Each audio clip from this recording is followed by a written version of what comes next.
Ayahuasca, the vine I didn't know my soul needed until she found me. I am working on allowing my true self to shine through every day. This wasn't always the case, though.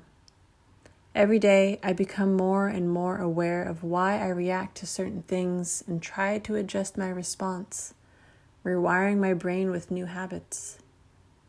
I get it. The ego is an important piece in our survival. With the amount of stimuli we have going on around us, it's no shock how quickly down a rabbit hole the mind can go. But not everything is a threat. Not everything has to be drawn back to a memory that no longer serves us. With awareness comes emotions, all sorts of them. There was a point in my life when I started running away from these emotions. I would party, hang with friends, or work all the time, always doing something. I wasn't allowing myself to sit with my thoughts, feel what my body was going through, really listening to what was nourishing me and what was harming me, what was fear that I needed to be concerned with, and what was fear because of past pain, experience I hadn't navigated through and integrated the lesson. Where did the fear stem from? If something hurt, I would suppress it, drown it, run away from it, rather than solve it and navigate through it, changing and growing in the process. I never put pain and growth in the same realm. Silly, right? What was the shift? Ayahuasca. First things first, what is ayahuasca? Temple of the Way of Light, a retreat center in Iquitos, Peru, describes ayahuasca as an Amazonian plant medicine that has been used for centuries, possibly thousands of years, by indigenous and more recently mestizo shamans across the upper Amazon throughout Peru, Colombia, Ecuador, and Brazil. In an indigenous context, ayahuasca was used by the Amazonian shamans for healing and divinatory purposes. Complex rituals surround the preparation and use of ayahuasca that have been passed down through generations of healers. By holding healing ceremonies, they use the medicine as a diagnostic tool to discover the roots of illness in their patients. This is how the temple continues to use ayahuasca. They have traditional shamans, maestros and maestras, who have dedicated their lives to work with ayahuasca and help heal the world. Cue, make it a better place for you and for me. But for reals though. I went to the Temple of the Way of Light in December of 2014. I remember booking my flights and submitting my application to attend in September. It all just kind of happened. I had talked with my partner at the time about my interest in going since he had gone. And then it just happened. December 1st, he dropped me off at SFO. I made my trek to LA, then Lima, then Iquitos. I hopped on a shuttle with other people who I learned would be other pasajeros on my journey, and then explored Iquitos. The next morning, I was on a boat with people who serendipitously, I think I just made that word up, were in my group. People from all over the world, Spain, Japan, Sweden, Australia, Americas, and coincidentally, people I had listened to on podcasts leading up to my trip to prepare. People who had worked with plant medicines before, who had been to the jungle, were sitting right in front of me.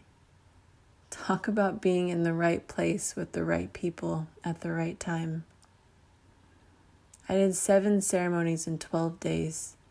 23 pasajeros, 3 maestros, 3 maestras, 2 facilitators, 1 doorman, 1 liaison, all one family.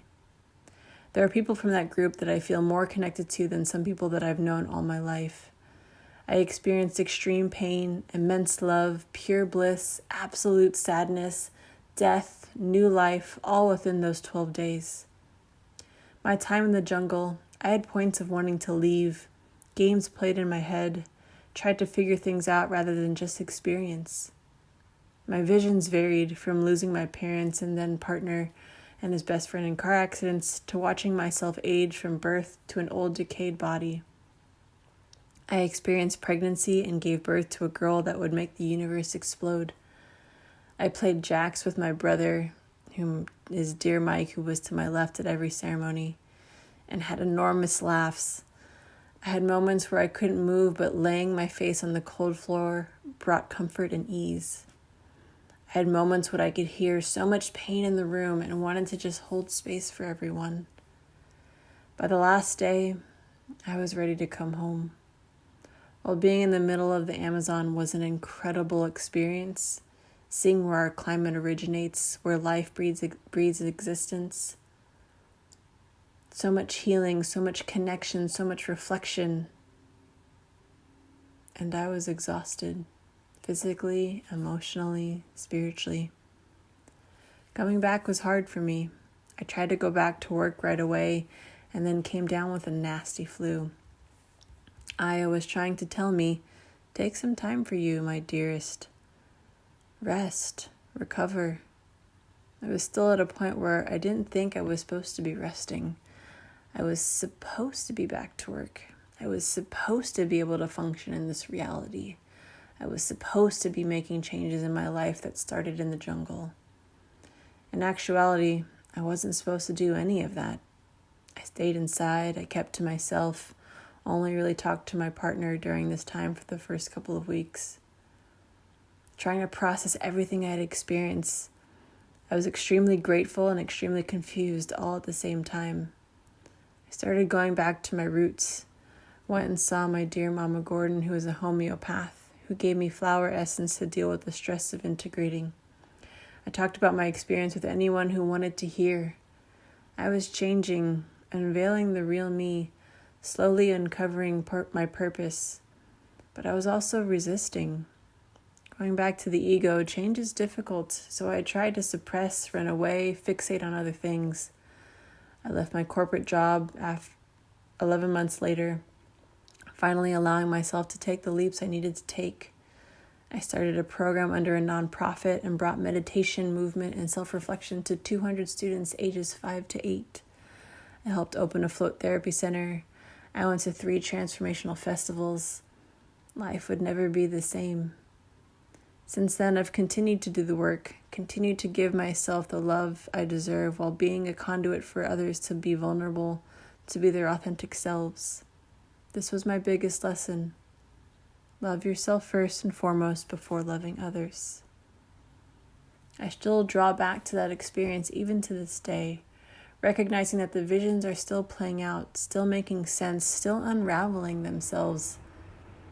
And when I wrote this, that trip was over 5 years ago. I have since sat in ceremony and will continue to work with the medicine as there are more layers to heal, not only for myself, but for my family, my ancestors. I am happier, healthier, and more grounded than I have ever been in my life. This doesn't mean that I don't experience pain or sadness.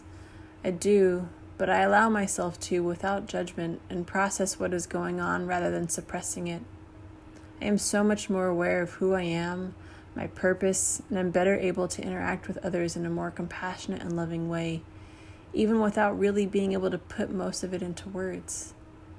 I am more aware of the interconnectivity of the universe, and I've restored my faith in a higher being. I'm not the only one who feels this way. While my experience is solely my own, there are others who feel similarly, but had much different experiences. At the same time, there is research being done on the effects of ayahuasca, short-term and long-term. While not everyone can have faith and experience in the universe, there is science that helps explain what we are experiencing. Stay tuned for part 2 of this post that touches upon others' experiences and the research being done with Mother Aya. If this is how far you'll make it, thank you for reading my journey.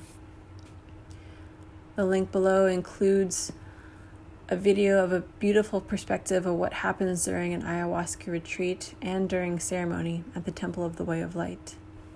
If you're interested in learning more or feeling called to work with this plant or want help in preparing to sit in ceremony, shoot me an email. Also linked below. Much love.